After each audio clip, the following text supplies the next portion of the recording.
안녕하세요. G마켓 옥션 판매자 센터 김수진입니다. 네, 오늘 8월 3주차 라이브 시작을 해볼게요.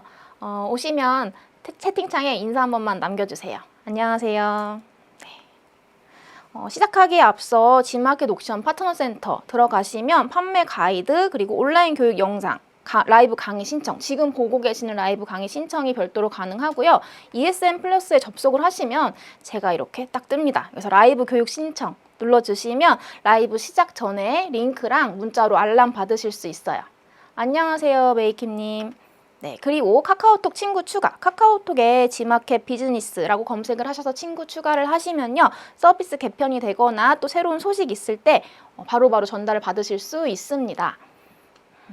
그리고 개인정보 수신 동의해 주신 분들께는 뉴스레터로 G마켓 옥션에서 판매 소식을 이메일로 보내드리고요. 그리고 현재 지금 시청하시고 계시는 G마켓 옥션 판매자 센터 구독, 좋아요 눌러주시면 감사하겠습니다. 포잉크님 안녕하세요. 맞나요? 전자연님 네 안녕하세요. 반갑습니다. 지금 들어오신 분들 출석 체크 링크 나가고 있을 거예요. 댓글창에 출석 체크 링크 통해서 출석 체크 해주시면 광고성 임원이 받아가실 수 있기 때문에 꼭 출석 체크 놓치지 말고 해주세요. 네. 지난주 과제 제출하신 분 중에 한 분 선정해서 제가 한번 볼게요. 제가 상세 페이지를 간단하게라도 그 구조를 짜서라도 그걸 첨부해달라고 말씀을 드렸는데 그걸 이제 놓치셨나 봐요. 네, 판매자 SB 땡땡땡님께서 차량 운전자에게 필요한 운전할 때 졸리지 않는 아로마 오일을 판매를 하시겠다라고 말씀 적어주셨거든요. 맞나요? 혹시 오셨을까요? SB 땡땡땡님? 이거 언제 필요하죠? 명절 때. 그죠? 귀경길에 운전 오래 하시는 분들을 위해서 필요한 제품인 것 같아서 적어주신 것 같아요. 졸리지 않을 때 먹는 껌, 뭐, 이런 게 있을 수는 있겠지만, 아로마 오일은 조금 생소해요. 그거 이제 그 타겟들만을 대상으로 판매하는 아로마 오일은 또 쉽지 않죠. 그래서 이것들은, 이제 그냥 우리가 광고 콘텐츠를 잘 만들어야 될 것 같다는 생각이 들어요. 그래서 뭐, 옆에서 뭐, 자기야 졸립지? 뭐, 이런 콘텐츠로 해서 뭐 아로마 오일을 뭐 발라주거나 아니면 이렇게 롤온 형식으로 발라주는 그런 형태도 있잖아요. 그래서 그거를 딱 귀경길이 시작되기 전에 뭐 SNS나 다른 곳에서 이제 바이럴 마케팅을 좀 하시고 광고 콘텐츠를 잘 만드신 다음에 우리가 G마켓으로 땡겨와야 될 것 같다라는 생각이 듭니다. 그래서 이거 상세 페이지까지 조금 만들어 주셔서 첨부를 해주셨으면 제가 오늘 이제 라이브 강의를 할 때 조금 피드백을 더 드릴 수 있을 것 같은데 그 부분이 누락이 된 건지 아니면 아직 구조를 못 짜신 건지 첨부가 되어 있지 않더라고요. 그래서 그린 내추럴님 오신 것 같아요. 그래서 그린 내추럴님 이거 향후에라도 과제 올려주시면 제가 이제 그 라이브 시간에 한번 같이 봐드릴 수 있도록 하겠습니다. 아로마 오일을 만드시는 제조사 대표님이신가 봐요. 아, 팝업 스토어나 박람회 참가 시 시연하면 맞아요. 그럴 것 같아요. 그리고 저도 좀 집중하다가 집중력이 떨어지거나 또 머리가 너무 아프거나 할 때는 그 롤론 형식으로 된 거를 여기 이렇게 마사지 하는 용도로 쓰고 막 귀 뒤에도 바르고 했던 것 같거든요. 네. 귀경길 차량 운전 오래 하시는 분들 대상으로 제품 기획하시는 거 너무 좋을 것 같습니다. 오늘은 우리 매출업 해주는 상세 페이지 만들기라는 주제로 라이브를 진행을 해볼 건데요. 제가 목차를 가져와 봤어요. 첫 번째는 상세 페이지 시작과 끝, 두 번째는 타겟과 핵심 가치 점검, 세 번째는 구매 온도와 가독성 올리기, 이렇게 세 가지로 주제로 이야기를 나눠볼 거예요. 자, 우리 제품을 등록을 했어요. 근데 제품이 안 팔리는 이유가 뭐가 있을까요? 나는 기획을 열심히 해서 제품을 딱 등록을 했는데 왜 매출이 오르지 않을까? 제품 안 팔리는 이유에 대해서 혹시 생각을 해보신 적 있으세요? 대표님들 댓글창에 한번 남겨주세요. 자, 저는 이렇게 생각을 했어요. 안 팔리는 이유. 첫 번째, 일단 존재감이 없어서. 두 번째, 궁금하지 않아. 이 제품이 뭔지 궁금하지 않아서. 세 번째는 매력을 못 느껴서. 저는 이렇게 세 가지로 나눠봤거든요. 자, 첫 번째, 존재감이 없어서. 이건 뭐냐면 일단 내가 상품을 잘 만들고 잘 기획을 해서 등록을 했지만 존재감이 없어. 내 상품이 이런 제품이 있었어? 하는 거예요. 내 상품이 있는 줄도 몰랐다. 그럼 어떻게 해요? 사람들이 있는 줄도 모르기 때문에 일단 안 사겠죠. 첫 번째는 그거예요. 있는 줄도 모르는 상품 어떻게 삽니까? 그래서 존재감이 없는 상품을 일단 어떻게 해야 돼요? 일단 알려야 돼요. 그걸 우리는 광고라고 이야기를 하죠. 광고 또는 바이럴을 통해서라도 내 제품 여기 있어. 내가 이렇게 제품 만들었어. 신제품 출시했어. 라는 것처럼 일단은 알려야 합니다. 내 상세 페이지, 내 스토어로 사람들이 많이 들어올 수 있도록 유입수를 늘리는 게 첫 번째 목적이에요. 아무리 잘 만든 상세 페이지, 아무리 뭐 되게 예쁘게 찍은 사진을 이제 막 올려놓고 해도 내 제품이 있는 줄도 모르면 당연히 사람들이 와서 클릭을 하지 않겠죠. 두 번째는 궁금하지 않아서. 광고는 열심히 했어요. 뭐 GFA 광고도 돌리고 G마켓에서 뭐 CPC 광고도 돌리고 여러 가지 광고를 했어요. 근데 별로 광고 지면에서 보긴 했는데 별로 궁금하지 않아. 그냥 사진 썸네일을 봐도 너무 식상한 것 같고 상품명도 특별한 게 없는 것 같아. 클릭하고 싶지 않은 썸네일이기 때문에 사람들이 클릭을 안 해요. 광고비를 열심히 써도 CPC 광고 같은 경우에는 클릭하지 않기 때문에 아예 내 상세 페이지에 들어올 기회가 없는 거죠. 클릭하고 싶지 않아서 이런 경우는 어떻게 해야 하나요? 상품명 또는 썸네일을 바꿔주셔야 돼요. 상품명 자체도 너무 식상하면 아, 또 그런 제품인가 보구나. 내가 흔히 아는 그 제품인가 보구나 라고 하고 썸네일 자체도 뭐 딱히 이 제품에 대해 궁금하지 않아? 그러면 클릭을 하지 않는다라는 거죠. 클릭을 해야 내 상세 페이지를 볼 거잖아요. 내가 열심히 기획하고 내가 열심히 소비자를 설득하기 위해서 만든 상세 페이지를 보게 해야 하는데 광고를 아무리 돌리고 내가 아무리 상품을 띄워도 사람들이 내 제품에 들어오지 않는다면 의미가 없습니다.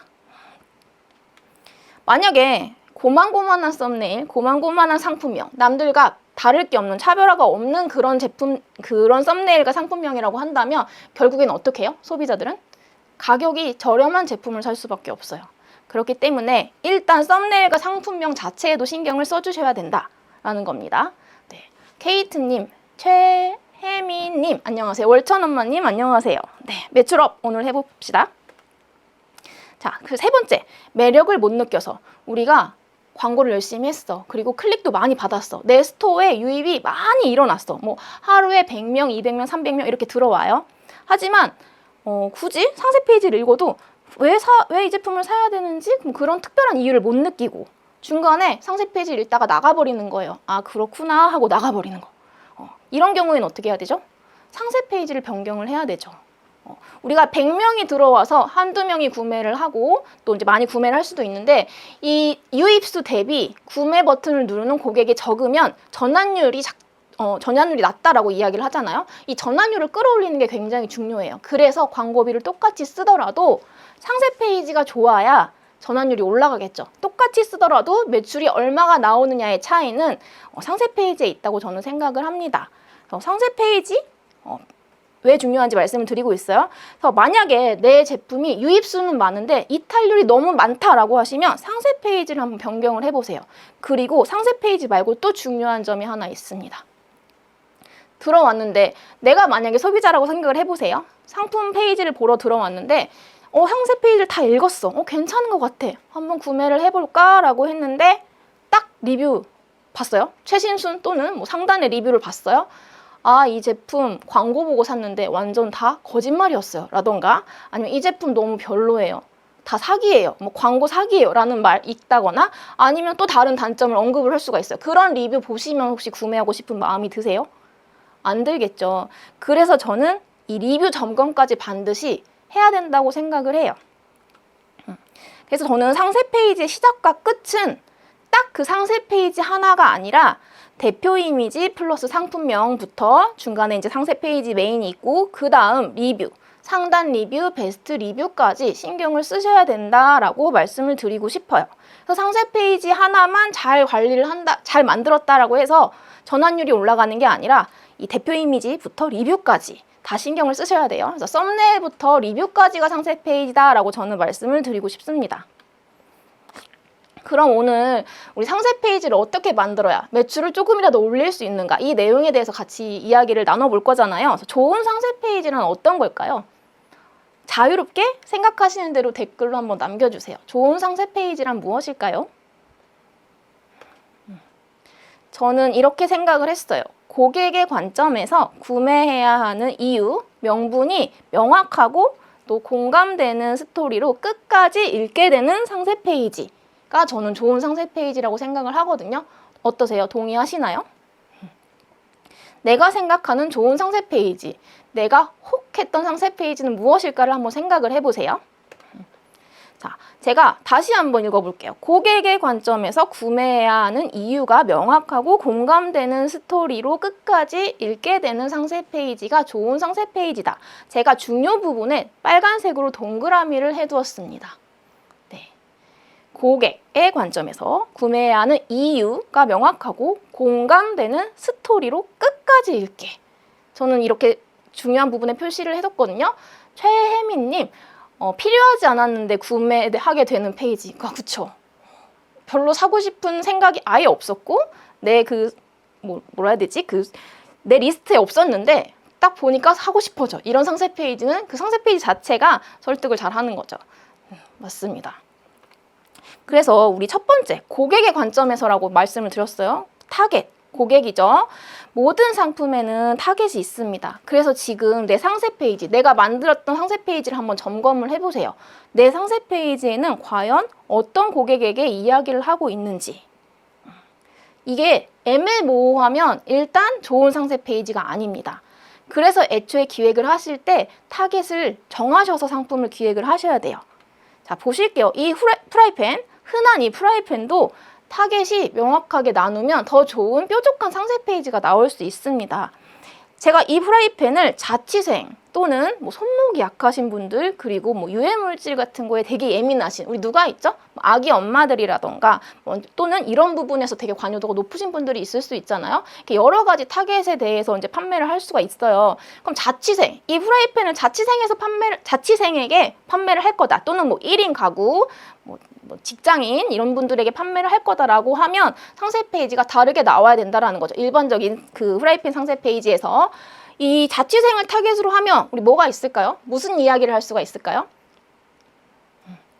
일단은 뭐 가볍다라는 이야기 할 수도 있겠고, 또 저는 이렇게 할 것 같아요. 만약에 내가 이 제품을 좀 자취생들을 타겟으로 판매를 하겠다라고 하시면 우리 후라이팬이 되게 굉장히 좋은 구성, 지름이 28cm, 뭐 손잡이가 어떻고, 뭐 여러 가지 라인업이 있어. 이런 내용을 굳이 언급하실 필요가 없어요. 자취생들은 뭐가 필요해요? 자취생들은 이제 막 결혼하는 신혼부부가 아니잖아요. 막 다양한 구성의 그 프라이팬이 있다라는 그 소구 포인트보다는 맞아요. 만능팬, 휘뚜루마뚜루 쓸 수 있는 만능팬이다. 자, 자취생들이 알고 싶은 건 뭐예요? 이 후라이팬에 계란 후라이가 몇 개 들어가고, 우리 알죠? 스팸이 잘라서 한 판에 다 깔리느냐, 몇 개가 들어가고, 또 이거 볶음밥도 가능하고 모두 가능하고 맞아요, 이런 멀티팬이다 라고 했을 때 자취생 입장에서는 나 이거 사야겠다 라는 마음이 들겠죠. 굳이 이게 막 어떠한 특수 소재로 만들어서 이탈리아에서 수입한, 또는 이게 막 우리가 이것도 할 수 있고 이것도 할 수 있고 다양한 요리 연출하세요 라면서 막 굉장히 많은 라인업을 굳이 보여줄 필요가 없다라는 거예요. 보여줘도 자취생 입장에서는 별로 중요한 소구 포인트가 아니라는 거죠. 또는 이제 우리가 어르신분들에게 선물을 해요. 아니면 뭐 손목이 약하신 분들 있죠. 또는 출산 후에 막 이렇게 손목이 약해지신 분들, 그분들한테 이제 이야기를 할 때는 뭐가 제일 중요해요? 이 프라이팬의 상세 페이지를 짤 때 어떠한 소구 포인트가 들어가야 하죠? 가볍다. 무조건 가벼워야 된다. 그렇죠? 스텐 프라이팬 좋은 건 다 알잖아요. 근데 그거 못 쓰시는 분들은 무거워서 싫다는 후기가 있어요.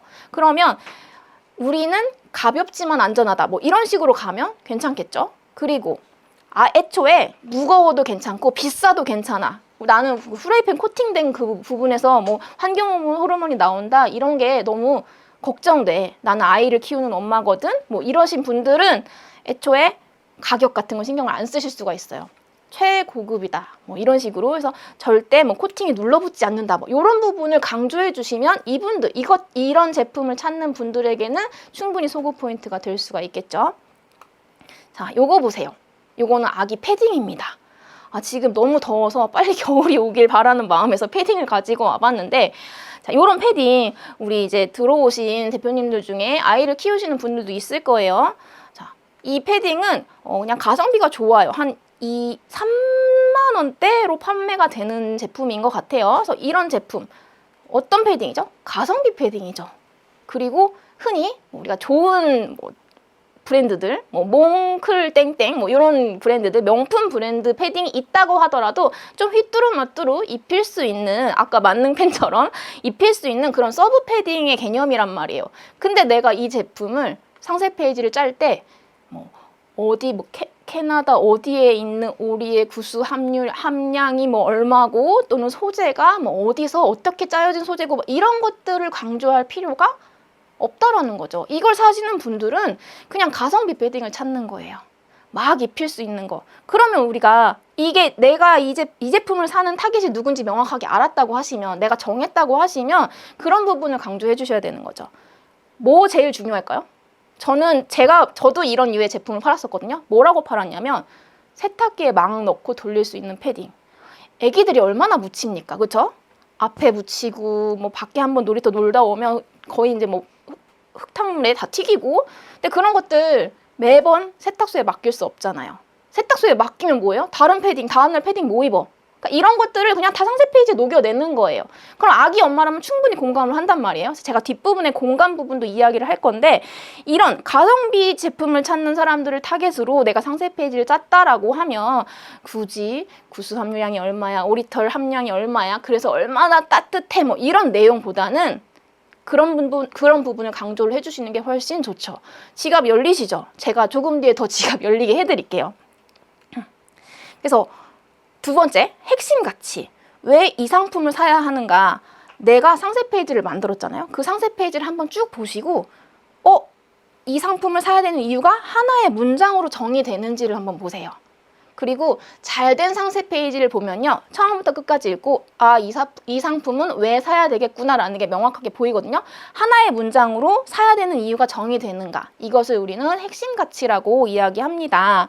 자, 핵심 가치는 USP, 내가 정한 소구 포인트에서 도출하시는 거고요. 두 번째는 반드시 구매자의 관점에서, 판매자의 관점 아닙니다. 구매자의 관점에서 적으셔야 돼요. 찾아내셔야 돼요. 그리고 세 번째는 핵심 가치는 내 제품의 차별화 요소다라고 보시면 돼요. 보면 자, 제가 푸른 주스를 예시로 가지고 왔어요. 푸른 주스는 어떤 분들이 드시죠? 뭐 변비 있으신 분들 먹고, 또 그 아기가 변비이신 분들도 많이 구매를 하시고 하는 것 같아요. 그래서 제가 푸른 주스를 소싱했다고 해볼게요. 첫 번째는 내 푸른 주스는 파우치 개별 포장이 되어 있다. 그래서 위생적이다. 두 번째는 최적의 배합을 잘해서 맛이 좋다. 세 번째는 뭐 해썹 인증 시설 제조해서 믿을만하다. 뭐 이런 것들이 내 제품의 특징이다, 특장점이다라고 나열을 해볼게요. 그럼 이거를 아까 뭐라 그랬죠? 판매자의 관점이 아니라 소비자의 관점에서 풀어내셔야 돼요. 파우치 개별 포장이 되어 있으면 뭐가 좋죠? 물론 위생적일 수도 있어요. 뭐가 좋을까요? 제 생각에는 그 푸른 주스를 보니까 이렇게 대용량으로 병에 들은 제품도 있고요. 그 페트병에 들은 것도 있고 그렇더라고요. 그래서 이게 개별 포장으로 파우치 형태로 되어 있으면 그냥 하루에 이것만 먹으면 되겠구나라고 생각을 할 수가 있을 것 같아요. 그래서 저는 얼마나 드셔야 되는지 고민하시죠. 물론 이거 변비 있으신 분들이 찾으신 거잖아요. 하루에 얼마나 드셔야 되는지 고민되시죠? 고민하지 마세요. 저희는 하루에 한 포만 드시면 됩니다. 하루에 한 포 정량이 이제 책정이 되어 있잖아요. 그런 것들. 그리고 뭐가 있어요? 여행 가면 맛있는 거 많이 드시고 하잖아요. 그때 여행 가셔서 화장실 걱정하시는 분들 되게 많아요. 여행만 가면 변비가 생긴다 이러신 분들도 많거든요. 그래서 여행 가서도 화장실 걱정하지 마세요. 계속 집에서 드시던 이 제품 그냥 원하는 만큼만 몇 포 가방에 챙겨가세요. 여행 가방에 넣어가세요. 왜냐? 병 같은 거는 챙겨갈 수 없잖아. 그렇죠? 그래서 이런 부분, 소비자의 입장에서 개별 포장이 되어 있으면 어떤 점이 좋을까를 생각을 하셔서 그 판매자가 아닌 구매자의 관점에서 핵심 가치를 한번 적어줘 보세요. 소구 포인트를 적어주시는 거예요. 두 번째, 최적의 배합이 돼 있다. 이거는 나의 이야기잖아. 그렇죠? 최적의 배합으로 뭐 맛을 살렸대. 맛있는 푸른 주스를 만들었대. 그럼 이걸 조금 더 구매자가 와닿게 만들려면 어떻게 해야 될까요? 뭘 줘도 안 먹는 우리 까다로운 아들도 인정한 맛입니다. 뭐 이런 거를 리뷰로 각색을 해서 풀어낼 수도 있고, 또 뭐가 있을까요? 꾸준히 먹으려면 맛있어야 돼요. 그렇죠? 아무리 몸에 좋은 거라지만 맛이 없고 막 코 막고 먹어야 되는 그런 거라면 못 먹겠죠. 꾸준히 드시려면 맛이 있어야 됩니다. 저희는 재구매율로 이야기합니다. 왜 재구매가 일어날까요? 맛있기 때문입니다. 이런 식으로 풀어내시면 아, 맛있구나를 조금 더 소비자 입장에서 와닿게 이야기를 해줄 수가 있어요.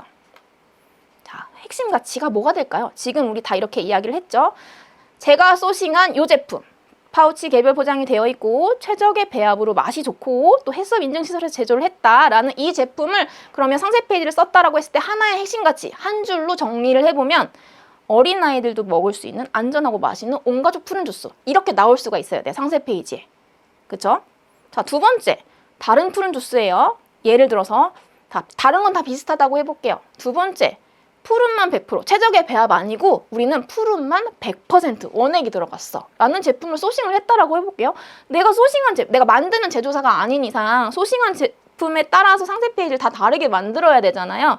자, 두 번째 푸른만 100% 담긴 제품을 이제 내가 핵심 가치를 뭐를 가져갈 것인가 라고 해보시면 뭐가 있을까요? 변비잖아. 변비에 푸른이 좋다며 푸른 먹으려고 온 거잖아. 근데 왜 푸른이 아닌 다른 걸 섞어? 진짜 온전히 푸른을 제대로 섭취하려면 푸른만 100% 들어간 내 제품 사야 돼. 이런 식으로 핵심 가치를 가져가면 되겠죠.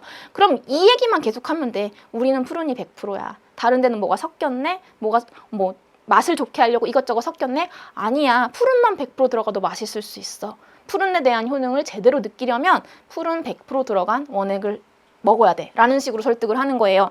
물론 변비, 효능, 효과 이런 것들을 상세 페이지에 적을 때 조금 조심해야 되는 부분들이 있습니다. 그 부분들은 번외로 하고 어쨌든 내가 소싱한 제품이 푸른 100%다라고 하면 아까 소싱했던 이 제품과는 또 다른 핵심 가치가 되는 거죠. 이렇게 하시고 내가 제품을 소싱을 했어. 이 보통 이제 1688이나 이런 중국에서 도매 사이트에서 있는 상품을 소싱을 했을 때 이런 경우가 많아요. 아, 내 제품 진짜 아무리 봐도요 특별히 차별화 줄 게 없는 것 같아요. 내 제품이 특이한 게 없는 것 같아요. 내가 소싱한 제품이 뭘 핵심 가치로 가져야 되는지 모르겠어요 라고 하는 부분이 분명히 있을 수 있어요. 그쵸? 내가 만들지 않았기 때문에 일단 있는 제품을 잘 팔아야 되는데 특별한 차별한 포인트를 아무리 찾아도 없을 수가 있어요. 그런 경우에 어떻게 하냐면 저는 그냥 일단 스토리를 입혀요. 제품 스토리를 만듭니다. 그래서 이거를 스토리텔링 기법이라고 이야기를 하잖아요. 스토리를 넣는 이유는 우리가 상세 페이지는 처음부터 끝까지 잘 읽히는 상세 페이지가 좋은 상세 페이지라고 말씀을 드렸잖아요. 스토리에는 읽게 만드는 힘이 있습니다. 그래서 화자의 스토리를 입힐 수 있고요. 제품의 그 원료나 이런 구체적인 것에 스토리를 입힐 수가 있어요. 예를 들면 자, 농장주라고 해볼게요. 내가 식품을 소싱을 했어. 옥수수를 소싱을 했어. 우리 또 뭐가 있죠? 곶감을 소싱을 했어. 근데 제가 지금 곶감을 직접 감나무를 심어서 곶감을 말리는 이런 생산자가 아니고 또 옥수수를 직접 농사를 짓고 재배하는 농민이 아니라고 해도 우리가 농장주나 아니면 그 제품 소싱할 때 그 제조사분들이랑 같이 미팅을 하잖아요. 그럼 이제 그분들의 이야기를 듣는 거예요. 그래서 그분들의 이야기를 각색해서 이 제품을 직접 생산하신 분의 어떤 이야기를 스토리를 주는 거죠. 그리고 우리 식품 판매하시는 분들의 상세 페이지를 보시면 이런 거 많이 보실 거예요. 아버님께서 힘들게 농사 지으신 이런 제품을 딸이 판매합니다. 라고 해서 제 딸이 자부합니다. 저희가 자부합니다. 저희 아빠께서 몇십 년간 계속 연구하시고 이런 농사를 지으신 소중한 제품입니다. 이런 식으로 스토리를 입히면 똑같은 제품이라 하더라도 그래도 그 스토리가 조금 들어간 제품을 구매를 하게 되는 거죠. 또 개발자, 내가 이거를 개발한 이유에 대해서 이제 스토리를 많이 입혀서 그런 것들 우리 컨텐츠 광고로 많이 돌리잖아요. 그래서 그런 식으로 상세 페이지에 넣으시고요. 또 제품 원료 자체에 스토리를 입힐 수가 있어요. 우리 이거 어디서 많이 볼 수 있죠? 와디즈나 이런 크라우드 펀딩 같은 사이트에서 이런 스토리를 굉장히 잘 입혀요. 한번 쭉 보세요. 그래서 신이 내린 열매다 라던가 1년에 딱 얼만큼만 수확되는 어떤 원료다 라는 것들, 이런 스토리가 있으면 아무래도 다른 제품보다는 좀 차별화를 줄 수가 있겠죠. 그리고 교황이 다녀간 이런 것들도 너무 좋은 포인트가 될 수 있겠고요. 그래서 이런 것들이라도 먼저 생각을 해보시고 내가 소싱한 제품이 특별한 게 없는 것 같아 라고 하면 그냥 판매자 자체에서도 스토리를 입혀보세요. 내가 아이를 출산한 지 얼마나 되는 산모인데 이게 너무 필요하다고 생각을 했다. 그래서 이 제품을 만들게 되었다. 이런 식으로. 그래서 저희가 지금 앞에 말씀드렸던 상세 페이지 점검 포인트 첫 번째 타겟이 분명한가 체크해 보시고요. 내 상세 페이지가 핵심 가치가 존재하는가 한 줄로 정의되는 USP 핵심 가치가 존재하는가를 체크해 보시고요. 그다음 스토리텔링을 입힐 수 있다고 하면 너무 좋겠죠. 소비자들은 그런 곳에서 마음이 움직이니까 스토리텔링이 필요한 것인가를 한번 체크를 해보시고 부족한 게 있다라고 하시면 한번 조금 수정을 한번 해보세요. 자, 다음 상세 페이지에 들어와서 처음부터 끝까지 쭉 읽어서 구매 버튼을 누르게 하는 게 목적이잖아요. 우리는 이 소비자의 구매 온도를 계속 끌어올려야 됩니다. 그래서 소비자의 구매 온도 올리는 방법에 대해서 말씀을 드릴게요. 첫 번째는 소비자를 리드하셔야 돼요. 내가 끌려가면 안 됩니다. 그리고 두 번째는 구매 버튼을 누를 때까지 계속 이야기를 해야 돼. 그래서 이 방법에 대해서 설명을 해드릴게요. 구매 온도 올리는 방법이라고 생각을 하시면 될 것 같아요. 첫 번째는 공감하기. 아까 말씀드렸죠. 패딩. 제가 한번 대표님들을 설득해 볼게요. 여기 이제 엄마 대표님들도 계실 거니까.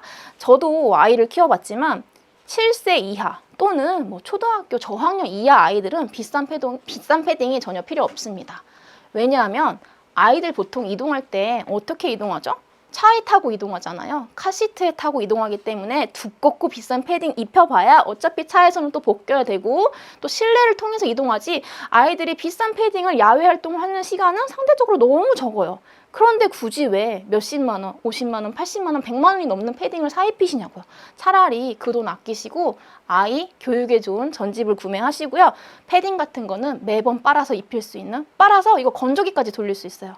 건조기까지 돌릴 수 있고 우리 아이 조금 2개, 3개 여러 가지 색상으로 옷 코디에 맞춰서 다양한 색상으로 패딩 구매하셔도 10만 원 채 안 돼요. 3개를 구매하셔도 10만 원이 안 돼요. 차라리 이런 패딩이 훨씬 낫습니다. 그리고 아이 키워보신 분들은 알 거예요. 여기저기 막 흘리죠? 막 흘리는데 50만 원, 100만 원짜리 패딩이 흘리면 어떻게 해요? 너무 가슴이 아파요. 아이가 중요한지 패딩이 중요한지 모르겠어. 막 이러면서 치워. 근데 이런 패딩 입히면 그런 거 걱정하실 필요 없어요. 아이들은 뛰어놀고 흘리는 게 정상이에요. 그렇죠? 그런 아이들에게 이런 제품을 차라리 입히시고 다른 돈은 아끼시고 다른 거 해주세요. 라고 상세 페이지에 넣는 거예요. 어때요? 패딩 사고 싶으신가요? 그래서 이렇게 공감하는 거야. 아, 너네 이렇지? 아이 키우면 이렇잖아. 아이 이런 거 비싼 거 입혀봐야 아무 소용이 없어 라고 먼저 이야기를 해주면 구매 온도가 슬슬 끌어오르기 시작합니다. 두 번째, 비교를 해주는 거예요. 이제 예시를 2개를 가지고 왔는데 타사 제품과 또 우리 제품 이렇게 VS 이미지 형식으로 많이 비교를 해주시고요. 또 우측도 보시면 표를 만들어서 뭐 농축 방식은 어떻고 비농축 방식은 어때? 우리 게 만약에 이제 우측이라고 한다고 하면 우리 거는 비농축 착즙 방식이겠죠? 그래서 비농축 착즙 방식에 대한 장점을 이렇게 적어주겠죠. 그럼 2개를 보고 뭘 선택하겠어요? 당연히 좋은 걸 선택을 하겠죠. 아까 그 패딩 같은 경우를 여기에 적용을 해본다면 비싼 M사 땡땡 패딩 그리고 우리 패딩이라고 했을 때 뭐 물 세탁이 된다, 건조기가 가능하다, 뭐 가격이 얼마다 뭐 이런 것들 간단하게 표로라도 정리를 해주시면 아 맞아 그치 이걸 사도 괜찮겠다라는 생각이 들겠죠. 두 번째 비교하기였고요. 첫 번째가 뭐였죠? 공감하기예요. 두 번째는 비교하기. 세 번째는 이지선다. 이지선다는 뭐냐면 둘 중에 하나를 선택하게끔 내가 제시를 아예 해주는 거야. 소비자분들은 내가 이 제품을 왜 사야 되는지 명확하게 모르고 내 상세 페이지에 들어온다고 지난 시간에 말씀을 드렸어요. 보시면 이거 앞에 비교하기와 약간 비슷한 맥락인데 자 변비약 성분이 들어간 푸른 주스가 있어요. 변비약 성분이 들어간 푸른 주스를 먹을래? 아니면 내 거는 푸른만 100% 남았어. 푸른만 100% 들어간 푸른 주스를 살래. 이렇게 2개 중에 선택지를 주는 거예요. 그럼 만약에 진짜 내가 변비 때문에 너무 힘든 사람이라고 하면 변비약 성분이 들어간 푸른 주스를 찾겠지만 만약에 내 타겟이 임산부나 어린 아이들이다라고 했다면 당연히 이 푸른만 들어간 이 푸른 주스를 선택을 하겠죠. 그래서 내 타겟에 맞게 내 타겟이 선택할 수 있는 이지선다를 주는 거예요.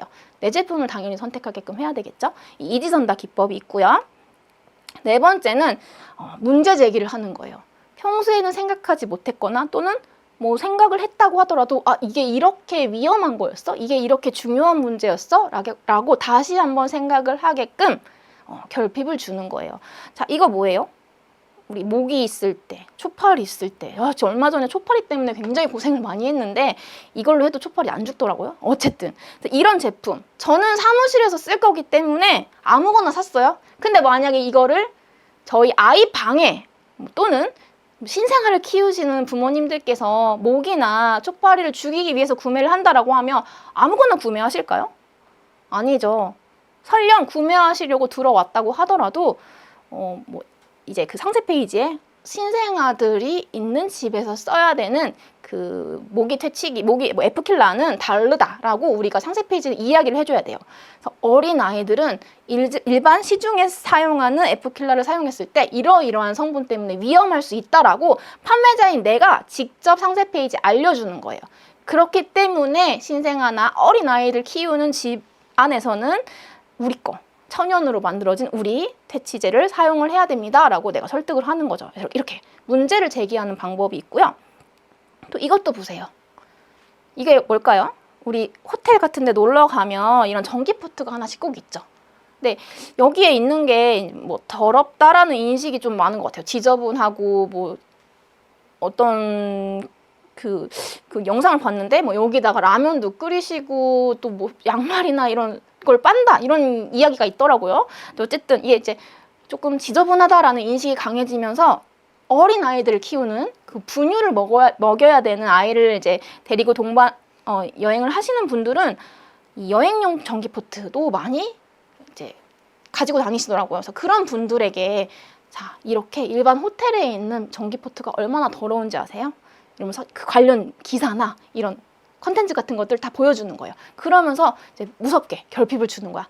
가서 아이를 데리고 여행을 하실 거면 꼭 여행용, 휴대용 전기포트를 구매하셔야 됩니다라고. 그래서 이런 안 좋은 사례들을 계속 소개를 해주면서 문제 제기를 해주는 방법이 있겠죠. 자, 그럼 퀴즈 타임입니다. 대표님도 이 퀴즈 맞추시면 저 광고성 임원이 또 지급을 해드리니까 가장 첫 번째로 댓글 남겨주시는 분께 드릴게요. 자, 제가 땡땡땡을 활용을 해야 된다. 이게 뭐예요? 지금 계속 저희가 무엇을 이야기하고 있어요? 구매 온도를 끌어올리는 방법에 대해서 말씀을 드리고 있죠. 첫 번째 뭐였죠? 공감하기. 공감하기였어요. 두 번째는 뭐였죠? 비교하기. 비교 기법을 차라리 쓰세요. 세 번째는 둘 중에 하나 선택하게끔 해라. 이지선다 기법. 네 번째는 결핍을 줘라. 문제 제기를 내가 해줘라 라는 게 있었어요. 자, 다섯 번째예요. 다섯 번째 땡땡땡을 활용해라 랍니다. 뭐가 들어갈까요? 이 빈칸에. 자, 이거를 활용한다고 하면 똑같은 말이라고 해도 조금 더 구체적으로 표현할 수 있고요. 그리고 소비자 입장에서 조금 더 체감할 수 있어요. 그리고 그것을 상상할 수 있고요. 또 이걸 활용해서 문구를 넣으면 신뢰감이 올라가고 이 제품에 대한 신뢰성이 올라갑니다. 이게 뭘까요? 땡땡땡을 활용하세요. 공감 활용하기는 1번에 나왔어요. 승현님. 똑같은 말에도 요것들을 넣어주면 조금 더 구체적으로 표현이 돼요. 제가 다 이야기한 것 같은데. 그리고 뭔가 신빙성이 올라가. 이 판매자에 대한 신뢰감이 상승해. 뭐를 넣어주죠? 맞추시는 대표님 한 분께 광고성 임원이 지급해드리고 있으니까 아무거나 다 나오고 있어요. 그래프, 뉴스, 기사, 논문, 뭐가 있을까요? 제가 너무 어려운 문제를 가지고 왔나 봐요. 근데 다 맞는 말씀이긴 해요. 그래프도 맞는 것 같고 뉴스, 기사, 논문도 맞는 것 같고 하지만 정말 가볍게 생각을 해보세요. 리뷰 활용도 맞죠? 뭐가 있을까요? 자, 이거 한번 볼게요. 제 거 보이시죠?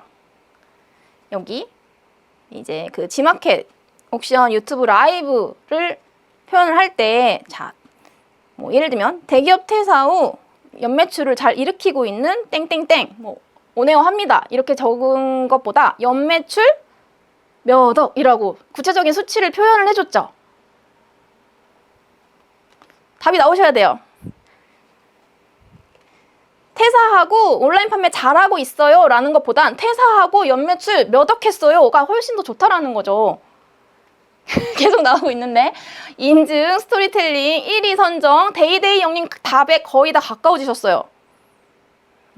같은 말도 이것들을 넣어줘야 된다라고 제가 이야기를 드렸는데 뭐가 있을까요?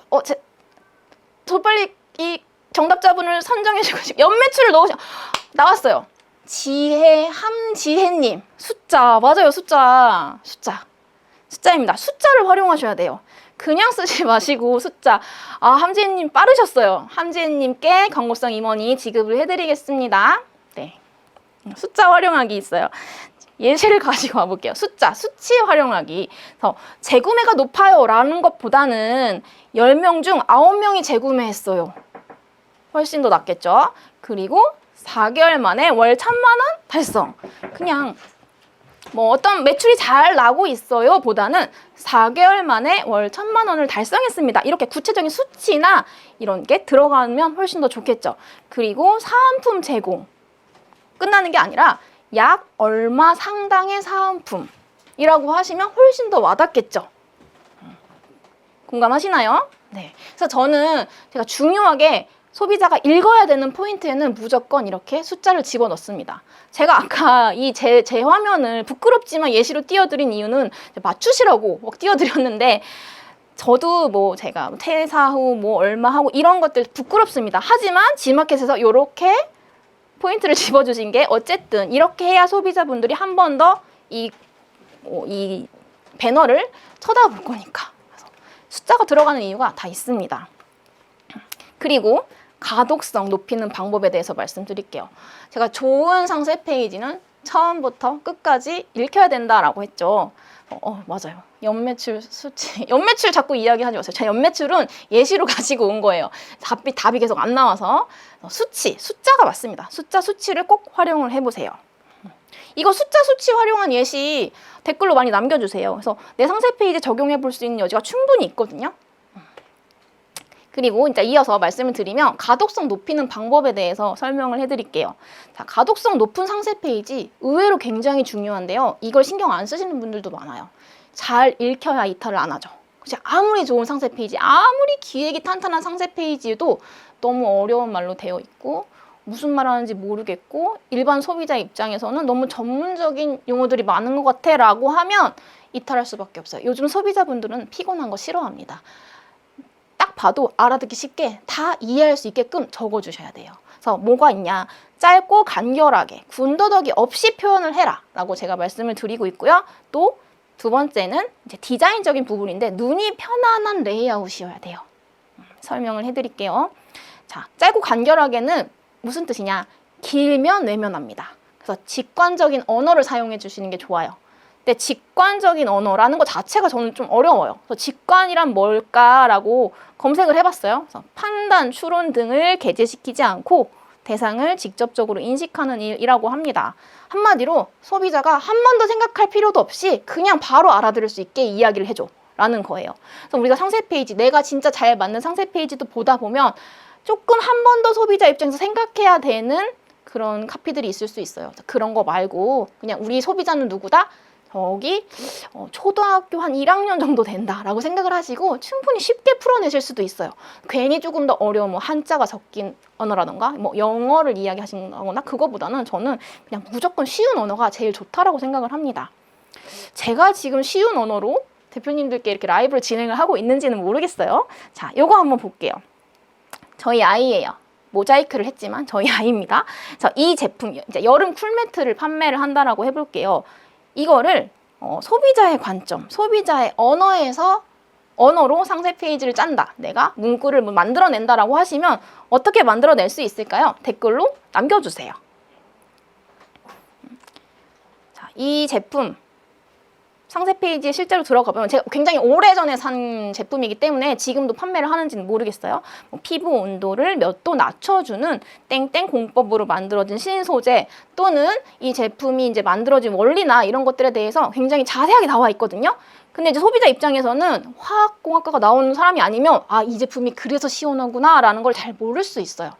그럼 우리가 소비자의 관점, 소비자의 언어로 이야기를 해보자 라고 하면 어떤 걸 이야기할 수가 있을까요? 아이 키우시는 분들 한번 적어주세요. 이렇게 저는 시원한 소재로 만들어졌기 때문에 한여름에도 아이가 한 번 잠들면 더워서 깰 일이 없습니다. 차라리 이렇게 그냥 아예 다 우리가 원하는 게 뭐야? 여름에 너무 더워서 아이가 자다가 깨는 거 싫은 거잖아. 아이 등에 땀띠 있는 거 싫은 거잖아. 아이 머리가 축축해지는 게 싫은 거잖아요. 그래서 그런 마음을 안다고 하면 차라리 어떻게 해서 만들어졌다는 좀 간략하게 정리를 해두시고 아예 한여름에도 아이가 한번 잠들면 절대 깨지 않습니다. 맞아요. 우리 아이 태열 잡아주는 쿨매트 요거 쓰고 땀띠가 사라졌어요. 차라리 이런 직관적인 언어가 좋을 수 있다라는 거예요. 또 매트만 바꿨는데 아이가 통잠 자요. 너무 좋죠.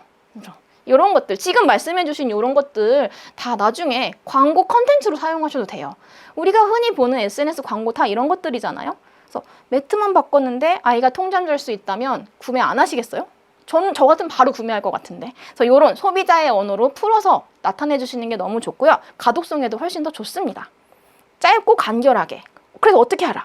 헤드카피는 반드시 한 줄로만 하세요. 좋은 이야기를 많이 하다 보면 말이 계속 길어져요. 그래서 이 말을 계속 끊으셔야 돼요. 끊으시고 줄일 수 있는 대로 줄이셔야 돼요. 왜? 우리는 모바일 기반의 쇼핑몰을 운영을 하는 사람들이잖아요.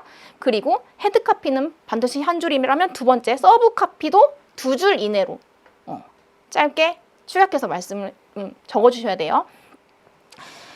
그리고 눈이 편안한 레이아웃에 대해서 또 말씀을 드려볼게요. 이게 폰트 종류, 폰트 크기, 폰트 색상 아마 디자인을 직접 하시는 분들도 계실 거고 아니면 내가 기획만 해서 뭐 직원분들께 넘기시는 분들도 계실 거고 또는 외주 주는 대표님들도 계실 거라고 생각을 해요. 근데 외주를 주시더라도 이 중요한 부분 레이아웃이나 이런 것들은 내가 다 잡아서 기획을 해서 넘기시는 게 훨씬 더 좋아요. 흔히 상세 페이지 디자인 하시는 분들은 예쁜 상세 페이지를 만들어내야 클라이언트들께서 만족하신다라고 생각을 해서 내 기획과는 조금 다르게 나오는 경우가 있어요. 그래서 이렇게 정해주셔야 됩니다. 자, 폰트 종류, 폰트 크기, 폰트 색상 굉장히 중요한 부분인데 간과하시고 넘어가실까 봐. 자, 보세요. 헤드카피와 서브카피가 있겠죠. 예를 들면 첫 번째 언제 하고 언제 치워 우측에 보이시죠 예시 언제 하고 언제 치워 밑에 또 서브카피가 있겠죠. 그 다음 두 번째 인증받지도 않은 제품을 어쩌고저쩌고 이게 헤드카피라고 한다면 또 그 밑에 부수적으로 설명하는 서브카피가 있겠죠. 이런 헤드카피는 헤드카피끼리 폰트를 다 맞춰주시고요. 서브카피는 또 서브카피끼리 폰트의 크기를 일정하게 맞춰주시는 게 좋아요. 그리고 대주제가 있고 소주제가 있죠. 제가 01 동그라미, 02 동그라미 이런 디자인도 다 일괄적으로 맞춰주시는 게 훨씬 가독성에 좋습니다. 제가 간혹 이제 막 시작하시는 분들, 셀러분들이 이제 열심히 만드신 상세 페이지를 보다 보면 일단 폰트 크기가 다 달라. 그리고 더 중요한 건 폰트 채도 다 달라. 그러니까 나는 이 부분에 조금 이 폰트가 예쁠 것 같아 라고 해서 폰트를 설정하셨지만 사실 폰트는 최대 한 3가지 이내로 사용을 해주시는 게 좋아요. 폰트가 여러 가지라고 해서 설득력이 높아지는 건 아니거든요. 그리고 또 이것도 말씀드리고 싶어요. 여기 내용이 없죠? 폰트를 설정하실 때 예쁜 폰트 사용하지 마시고요. 눈에 잘 들어오는 폰트를 사용을 하세요. 그리고 그 제품, 내가 판매하는 제품과 또 어울리는 폰트가 있습니다. 예를 들면 제가 뭐 20-30만 원짜리 건강기능식품을 판다고 해볼게요. 이 건강기능식품 드시는 분들이 조금 연세가 높으시고 또 실제로 어떤 특정 질환으로 아프셔서 드시는 제품이라고 해볼게요. 근데 갑자기 제가 여기다 되게 통통 튀는 글씨체 뭐죠? 산돌광수체 뭐 이런 걸로 상세 페이지를 만들면 이 제품, 상세 페이지와 제품의 온도가 맞나요? 안 맞죠. 뭐 산돌광수체, 우리 막 엽서체 이런 거 있잖아요. 그래서 그런 폰트도 굉장히 중요합니다. 그런데 내가 조금 귀여운 아기용품을 팔고 귀여운 뭐 문구류를 판다라고 하시면 조금 트렌디한 폰트를 사용해도 괜찮겠죠. 그죠? 트렌디한 폰트를 사용하신다고 하더라도 조금은 깔끔하게 잘 읽힐 수 있는 그런 폰트를 사용을 해주시는 게 좋고요. 또 한 상세 페이지 이내에서 폰트의 그 종류는 2개 내지 3개 이하로 설정을 해주시는 게 좋은 것 같아요. 그리고 단 나누기, 여백 이건 정말 중요해요. 단 나누기는 일단 한 가로로 너무 길어지면 안 돼요. 끊어서 끊을 수 있을 때는 엔터 치고 다음으로 넘어가시는 게 좋고요. 그 다음 이건 제가 저희 직원분께도 계속 말씀드리는 부분이거든요. 여백. 어느 특정 여백이 없으면 너무 답답해요. 그러니까 이게 좋은 상세 페이지 기획이 잘 되어 있어도 잘 읽히지 않는다라는 거죠. 그래서 행간, 자간 띄우기가 과연 충분하게 잘 되어 있는지도 꼭 확인을 해보세요.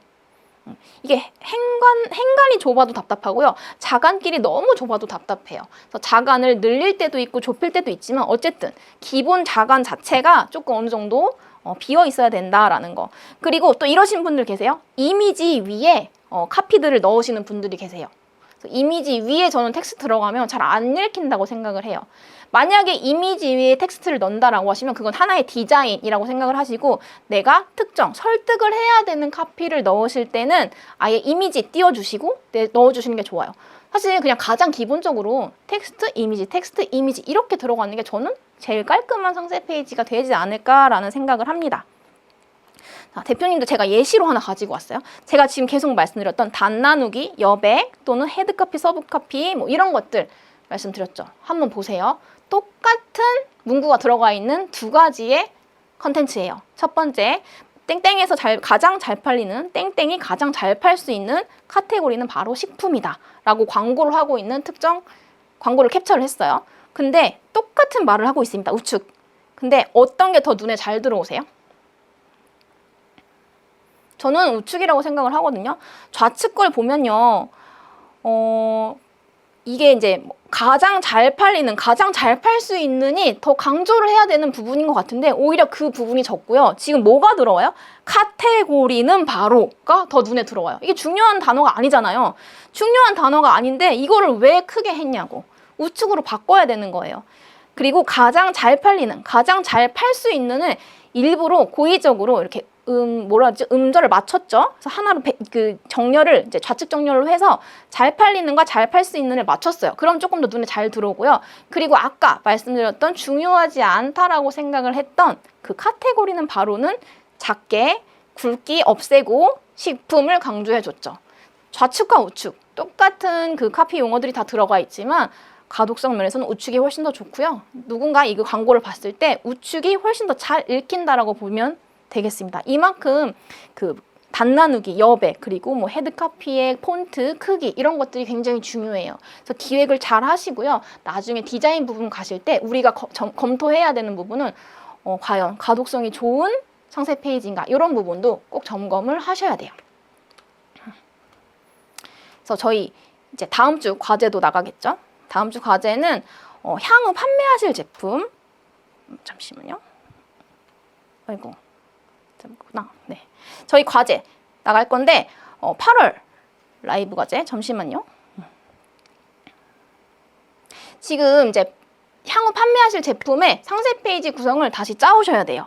그래서 아이템 선정을 하시고 지금 오늘 보신 이 상세 페이지 라이브 참고하시고 체크리스트, 점검 체크리스트를 체크하신 다음에 기존 상세 페이지가 있으셨던 분들은 조금 디벨롭 하셔서 그 부분을 좀 올려주시고요. 그리고 아예 처음 상세 페이지를 만드신다 하시면 오늘 라이브 영상 다시 시청을 해보시면서 어떤 식으로 상세 페이지를 짜야겠다라고 생각을 하셔서 올려주시면 될 것 같아요. 그래서 저희 오늘 8월 말까지도 계속 덥잖아요. 그래서 저는 이렇게 여름이 길어지면 이런 생각을 해요. 아, 여름 제품 들어가신 분들은 얼마나 좋을까. 많이 근데 늦게까지 계속 팔 수 있으니까. 근데 하지만 어쨌든 여름은 끝나고 가을 겨울이 오잖아요. 지금 우리는 가을 겨울 제품을 소싱을 해야 되는 상황입니다. 그래서 그렇게 새로운 상품을, 새로운 아이템을 구성을 하실 때 상세 페이지는 또 필수적으로 만드셔야 되니까 오늘 라이브 다시 시청을 하시면서 아, 상세 페이지를 요러요러한 포인트로 한번 맞춰봐야겠다라고 해서 이 과제를 내드렸고요. 저희 다음 주는 이제 물류데이예요. 입문자들을 위한 쉬운 배송법이라는 주제로 라이브를 진행을 해볼 거예요. 그래서 처음 시작하시는 분들 입장에서는 택배 계약을 어떻게 해야 되고 뭐 이런 저의 경험담도 같이 말씀을 드릴 예정이니까 다음 주도 많은 참여 부탁드리고요. 저희 오늘 라이브 만족도 작성하는 곳이 있어요. 만족도 작성하시는 부분에서 만족도 작성 한번 해주시고요. 그리고 지금 시청하시는 라이브 수강 신청을 해주시면 감사드리겠습니다. 네.